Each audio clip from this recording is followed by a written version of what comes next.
Hi guys, Togo here with a new video, and this video is for the people that do hesitate on why or how or when to main Enhancement Shaman, because I do get a lot of whispers just in general whenever I'm in a BG, like, is Enhancement Shaman good? Should I play Enhancement Shaman? I see a lot of like content creators put it in D tier. Is it true? Is it not? I'm going to talk about it a bit because I do feel like I could talk hours about Enhancement Shaman and its state and how I wish it could be or how I wish it would change or reworked or whatever. But the truth and the reality is, it is one of the specs where I have the most fun with. I gotta say, although there is only like one hero taunt, which is Stormbringer, I do feel like Stormbringer is maybe times two the fun I can have compared to my Hunter that I do play as well. Like, my Hunter hero taunts are quite boring, and I don't feel like I'm playing a Dark Ranger, I don't feel like I'm playing a Pack Leader, but I do feel like I'm playing a Stormbringer whenever I'm playing Enhance. Also, Enhancement Shaman, right now, without the buffs, we are going to get buffed, so that's a good thing, right? But without the buffs, I already feel like I'm pretty strong. And yes, if you compare yourself to the most meta specs, it does feel Enhancement Shaman a bit behind. And people may say that it's D tier, but I don't really believe in it. I do feel like sometimes it does feel like it because you do get kited pretty easily. It feels like you're always fighting a uphill battle, but often or not, I do feel like in random BGs, in arena skirmish, for example, but also just in open world, I have a lot of fun and a lot of like things I can do to win my battles. Like in arena, I, I highly depend on the healer, obviously, but the damage I can do is a bit random, and people cannot really understand how my damage is done. And with Tempest and how it works, whenever it procs, it does a lot of damage. Whenever your Ascendance procs from deeply rooted elements, it does a lot of damage, and everything is like smooth whenever you're playing around haste. Because right now I'm playing a lot of haste, made a guide about it, and it feels really great by going haste because you do get a lot more maelstrom, you get a lot of melee hits, which obviously will also trigger wind fury, which obviously also with storm strike it is very interesting. And every time you get like 10 maelstrom and you're using it, your storm strike is up again, so you always have something to press. Like, you don't really have something called like buying time for Enhancement Shaman.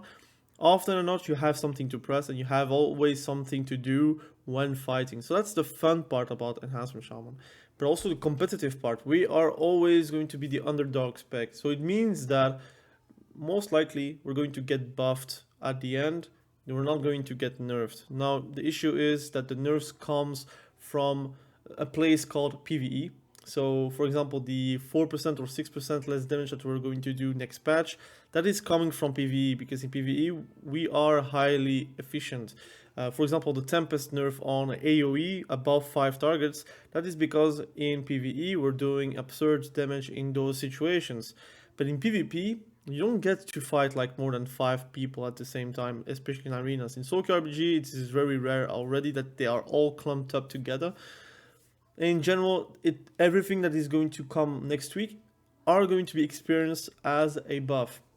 Even the 4% or 6% nerf that we're going to get, that is going to be overwritten by our Storm Strike buff, Wind Fury buff, or our Wind Strike whenever we're getting into Ascendance, and obviously our Lava Lash if you're playing Lava Lash. Then you also have Elemental Blast buff, which I think will make me play Elemental Blast a bit more. Right now I'm playing Tempest, I'm playing Elemental Blast, I'm playing Tempest again, I'm playing Elemental Blast, and it's very fun to have those choices. I do also feel like Enhancement Shaman, although the spec tree and how it is and how it's set up, it feels like you want to pick a bit of everything, so you have like the bad thing called choice. But there is also the coin flip, the other side of the coin, where choice is something that is very fun to have. If I want to play Lava Lash build, it will drastically play differently than if I'm playing like the Storm like preference build that I have currently with like Storm Strike, Wind Fury, and your Ascendance or your deeply rooted elements, for example. Those two builds play vastly different. So basically, with one spec, you could play multiple specs at the same time. So, for example, if I'm playing my BM, there's only one build I'm going to play, and that is just the truth. If I'm playing Survival Hunter, most likely I'm going to play the one spec tree that I will always play, and the things that I will change are on the class tree, sometimes a point or two, and that's it. As Enhancement Shaman, I do feel like every time I step into a situation in Arena, Open World PvP, or even in BGs, I have always something I can do differently from the previous playthrough, and that's something refreshing for a lot of people that are like me and they do feel like they want to alt a lot. It does feel like whenever you're playing Enhancement Shaman, you have like less the interest of alting. That's my current problem with the War Within. I want, and I always like, I have the want that I want 4 characters being fully geared, fully optimal, fully ranked up, fully usable. But right now, truth be told, I only play Enhancement Shaman, and I play a bit of a Hunter, but even then, like, I know if I have to choose between those two, if I want to do like some honor grind or whatever, I'm playing with my Enhancement Shaman because I have way more fun with it. And even then, with Shaman itself, you have two other specs that are vastly different from one another. So if you're playing Shaman and you're choosing Enhancement Shaman, you can also choose Elemental Shaman. You could choose also Restoration Shaman, and those two are playing also vastly different. So that's the good aspect of playing Enhancement Shaman. It opens up to also 2 other specs that are, and currently they are good. So you will never run out in a situation where you're playing something that you are not going to be strong with. And if you're like me and you do enjoy the difficulty, because yes, Enhancement Shaman is probably one of the most difficult specs out there in PvP, because you have a lot of aspects which are the utility, the totems management, the keybind bloat, because there is still a keybind bloat, the off heals, the heals on yourself, when to use your heals, when to use your maelstrom for damage, or if you're playing Stormweaver, knowing that you have to deal damage first and then you can do your healing, or for example, knowing that you have your Storm Strike and you kind of have to spam it because you want to have those deeply rooted elements, you want to have those awakening storms, you want to use your Astra Shift very smart, because if you're using badly you're going to get punished. You want to use your trinket correctly and not like on a Garrote, for example, by frustration, or just on a kidney that has like no damage afterwards. You have to use it correctly to safeguard your duel or safeguard your arena match. To know that your feral spirits are very important, so you want to keep that buff as well up at any time. To know that you have your greater purge, to know that you have that feral launch, that you need to use it very smart, because if you're using it whenever someone doesn't have utilize that mobility, you're going to get like very much behind. All those things, plus the rotation, which I think is one of the most complex rotations out there, because you need to know when to press at any situation. It's very hard to explain it to someone. It's like something that you can learn, but you have to experiment and know that by experience you're going to press certain buttons before or after, whenever it is going to be needed. That whole package is what makes Enhancement Shaman fun. Now, I already made multiple videos about it. I'm not going to criticize every single time the talent trees and how it's set up, and how I'm actually just disappointed that they only have 2 enchants, which are Wind Fury Weapon, which weapon imbue, Wind Fury Weapon and Flame Tongue Weapon, where Wind Fury Weapon is only main hand and not off hand. So obviously you only have like 2 choices. Either double Flame Tongue or Wind Fury Weapon with a Flame Tongue. Well, it would be more nice to have more choices. That aside, I still think Enhancement Shaman is one of the most fun specs and most rewarding specs to learn, because the learning curve is so steep and so hard that once you have mastered Enhancement Shaman, and even then I myself don't master it as much as I would like to, you become like another sort of beast at the end of the day. Because if you're playing Fury Warrior, for example, and you know, I was and I am still a warrior main at the end. I still need to level up my warrior. I still want to play warrior. I still want to make videos about it.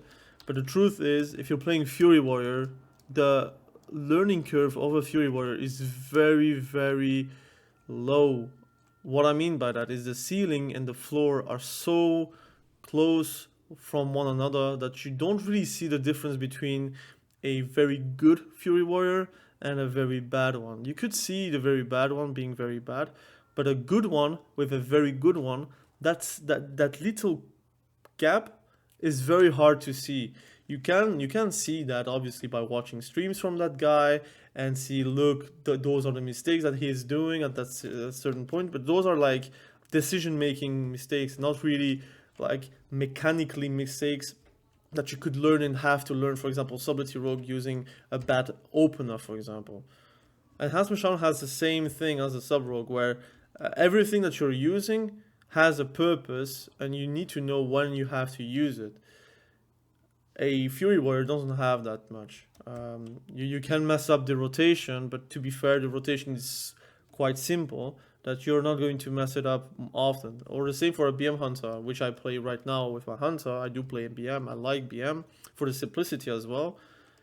Its rotation and how it does is very easy. Anyone can learn it. Even my son of 4 years can learn it.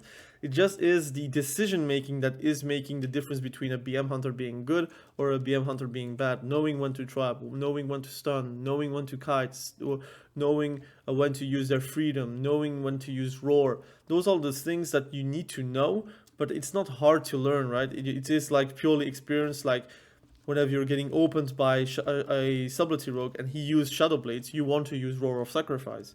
If you're not using it at that moment, you're going to suffer. Those are all the things combined with how BM Hunter plays that makes it easy or easier to master. Enhancement Shaman has like a big learning curve to the point where their journey is never done, right? And maybe some people would like to have like a journey being possible to be done and being able to say, look, this one is mastered and that's it. He has 8k HP. Whoa, that's a lot of HP. Having that learning curve is something that I like about Enhancement Shaman. Like it's something I could not do Enhancement Shaman and play Feral Druid correctly together. I don't really mind winning or losing here. I just want to do like some PvP. All those things together makes me want to play Enhancement Shaman. Like it's fantastic how I feel rewarded for playing well and punished whenever I feel like I'm playing bad, like knowing when to use my heals, knowing when to use my like wind rush totem, knowing when to use my bulwark totem. Those are all things that are very fun. Now I feel like I'm a bit abandoned here. I might just die here. I'm gonna use my bulwark and try to reverse sweep him. Boom. I'm dead if I don't get a unlucky. I'm gonna try to do a comeback here. Need to heal myself, so I need to do damage before, and then it's easy. But you see the damage I do is like, it's really interesting, right? Like I'm top 2 alliance. Oh, I'm fighting though, so obviously I have that luxury to deal damage. I'm not really chasing the flag. I don't really care about that. I'm already fully geared. So I just wanted to have fun and like show you what an Enhancement Shaman can do. But overall, like, there's no secret. Enhancement Shaman needs work. And obviously it is not at the best state ever, so we do get buffs. And that's something like a Fury Warrior will not have. Like the possibility for them to get a buff is near zero. They're going to get nerfed pretty much like next week. And they're going to get even more nerfed once people realize that Audience Fury is not everything, right? So they might get nerfed even more the week after. So yeah, I think the people that do hesitate for playing Enhancement Shaman, because that is the goal of the video, to reassure you why you should maybe play Enhancement Shaman. You should just try it and see for yourself, like, look, is it natural for you to be able to play a true hybrid? Because if you really want to play a hybrid, Enhancement Shaman is the true hybrid. Retribution Paladin is nowhere near of a hybrid currently. Like, it does heal a bit, but it doesn't heal as much as an Enhancement Shaman. At the end of a BG, I have close to same damage. Like, same damage, same healing. And that's fantastic. Like, I can do and survive a lot of damage. It feels like I'm a tank, by the way. It feels very good to be able to deal damage, heal myself, deal damage, heal myself. I get a proc. I'm gonna try to heal myself really quickly. Gonna heal myself again really quickly. So you see I can, and there is no healer behind me, by the way. I don't have a healer right now. You see, we don't have a healer to core. Like look at this. We have a warrior DK, there's no healer in our team. They don't have a healer either, but I am the healer. I do survive damage. And now there were a bit too much here. But you see, I am top healing, 42 million. I have more healing than damage. But I am top 3 damage in Alliance. So it's not like I have top healing and I have no damage. It is a combination of both. And that really depends on how you play the game and how well you understand the spec. So I'm going to try to heal him because I don't want him to die in front of me. It's not ideal, but at least I heal a bit. And I can jump like with Feral Lunge. Feral Lunge, which is a free ability now, everyone gets it. You don't need to talent it anymore, which is a good thing. So you have some positives in the War Within, obviously.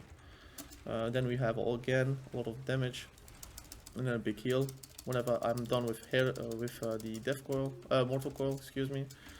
I'm gonna try to reach him, which is not always easy. Okay, kill them. Heal myself. Very close. The thing is that with Enhancement Shaman, also I wanted to bring that up, is that the PvP talents are very important. Like you don't have a lot of specs that has that, but Enhancement Shaman, you can basically play any PvP talent and use them, right? Not feel like it's a point that you could just remove and don't care, right? Like Stormweaver is such a good talent, but it has also the drawback of not being able to use your Maelstrom for healing. It uses a stack of Stormweave to heal, and which you can only get by using Maelstrom from damage.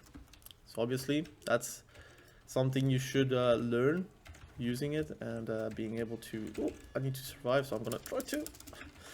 Whew. Okay, and then bulwark on myself. Yeah, so that's all I wanted to talk about today's video about Enhancement Shaman. Again, I think there's much to discuss. Obviously, Enhancement Shaman would be nice to play whenever there is a healer in your team, so I don't need to heal everything. But yeah, I mean, it do be like this. Where is our friend? The flag? The flag is there. Should be dying. Okay, that should be a kill. Should be also a kill very soon. Kind of hoped of it to proc my Awakening Storms, but didn't. Heal myself. Run. They're focusing me very hard. We're still top 3 in the damage, and we are playing with a Hunter, Survival Hunt, Elemental Shaman, Unholy DKs, even Arcane Mage. Arcane Mage is quite low damage wise though, it's very bursty, but no real consistent damage. But I'd say that Enhancement Shaman is in a place, because people are saying like, well, what is going to be the meta next week with the buffs?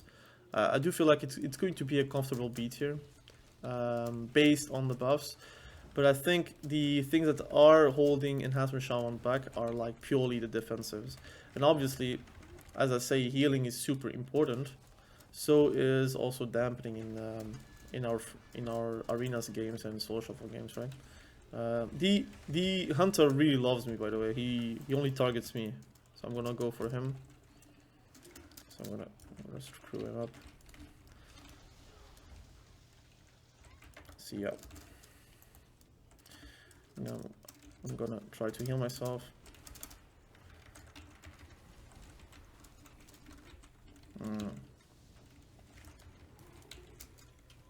Heal myself up.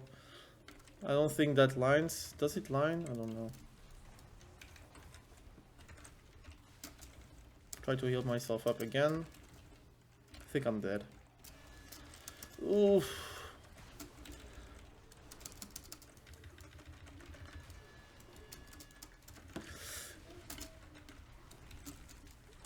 Unlucky. Unlucky. Shadowburn actually hits crits for a lot. 700k is really a lot. then Wither, and then Chaos Bolt doing 1.1 million. I haven't seen a 1.1 million crit from Chaos Bolt, but weird that it's written as a normal hit though. Black and Soul. Yeah.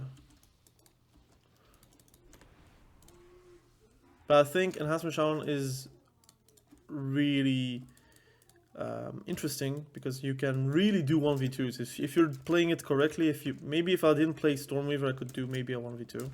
Stormweaver is really interesting whenever you're playing like in Soul Shuffle with a healer. It becomes really interesting because obviously you don't need to spend every single GCD as healing, but there are too many. I'm gonna die here. I'll try to run, but there are 6 or 5. But still a lot of healing, 96 million. And that is just an indication of actually being a true hybrid.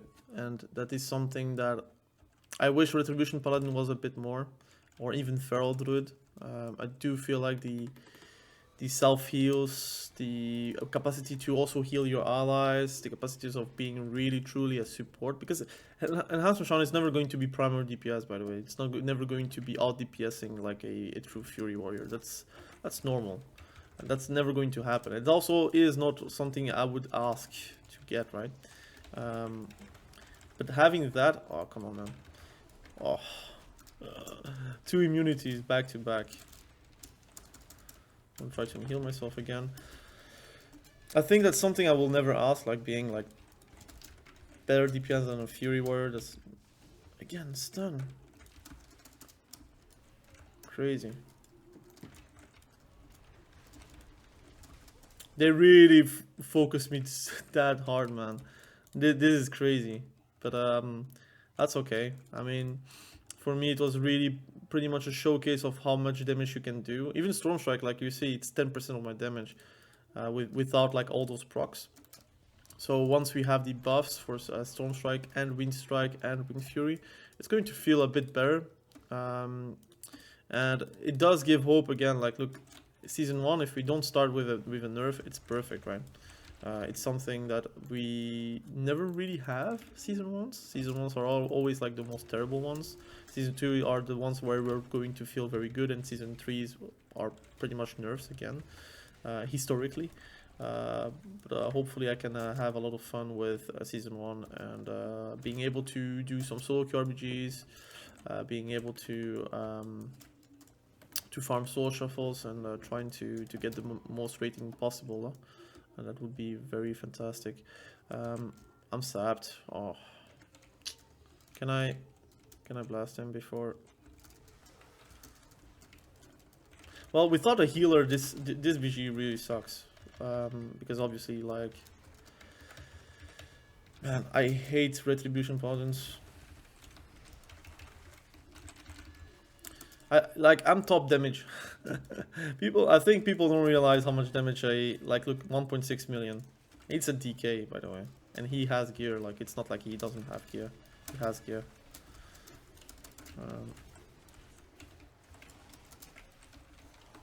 That's too bad.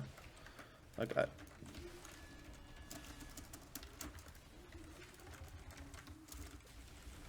I'm dead, I think. Yeah. My GCDs can't follow. But I truly feel like a raid boss. Like, I did a 2 million Tempest. That's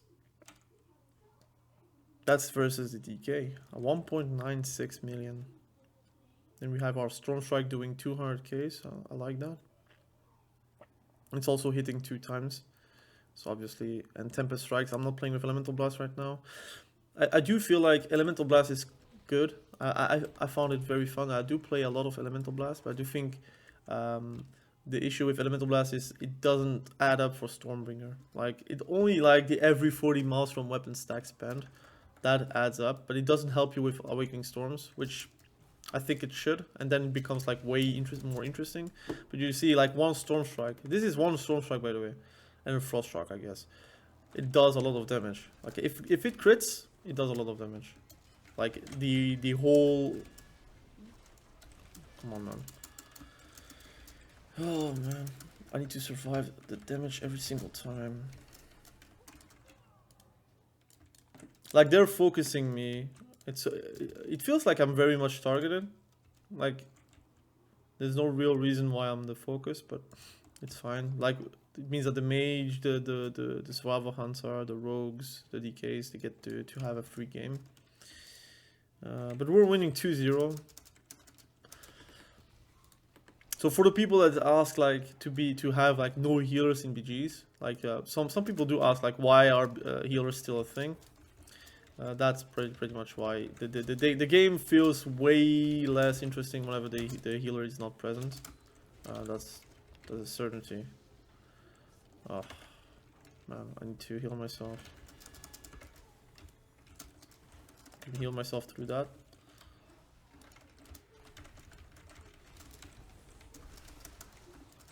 Oh man.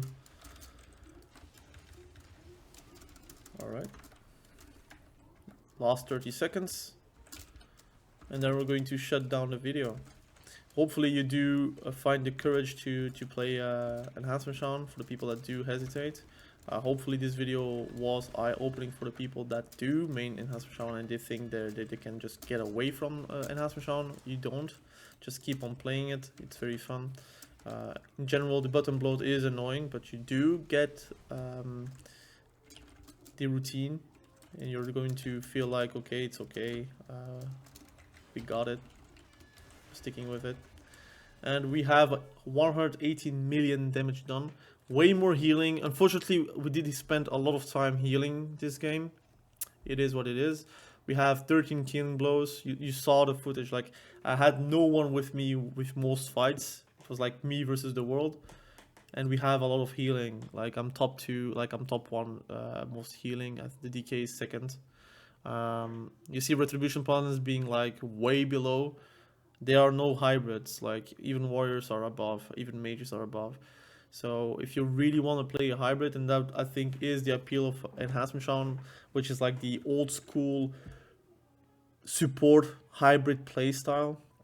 I do feel like Enhancement Shaman can give it to you. Like, if you want to be able to do healing, to do damage, to be a support, to be able to be annoying to the team, Enhancement Shaman is for you. If you do like to be like trained by 1v2 and you're trying to like survive and win those 1v2s, especially in open world PvP, and I know a lot of people do like that, Enhancement Shaman has that as well. Like, if I could film every single 1v2s I did this expansion already, I would just show you guys. Obviously, sometimes I just don't film what I'm doing, so obviously I'm not going to have all the footage, but I will try to do so. If I'm doing open world PvP, I'm going to try to film it so I can show you guys like the 1v2 potential it has. In BGs, it's very much like enclosed, like you cannot really use the environment to save yourself or to try to gain time. But in open world, where you have line of sights and you have like those hills where you can knock people off and such, you can really do some fun things with Enhancement Shaman. So yeah, my true main will be Enhancement Shaman this expansion. I do feel like very good with it. I'm going to play PvP. I'm going to play a bit of PvE and try to get even Keystone Master with it. It could be very fun with it. And in general, I do feel good about the buffs. The buffs will do something for the Enhancement Shaman. I think people are going to be real quick and not putting it D tier anymore. They put D tier because they don't know. But I think once they know that Enhancement Shaman is in a good state, just not the best state, but a good state, they're going to put it B tier. I think I already see that some people are going to put it A tier for whatever reason. But I do feel like it's going to be good. So hopefully you do get the message, and hopefully you do play Enhancement Shaman very soon before season starts, so you can get gear and then go for soul shuffles and solo queue RBGs and whatnot. Again, thank you for watching. Have a great day. Bye.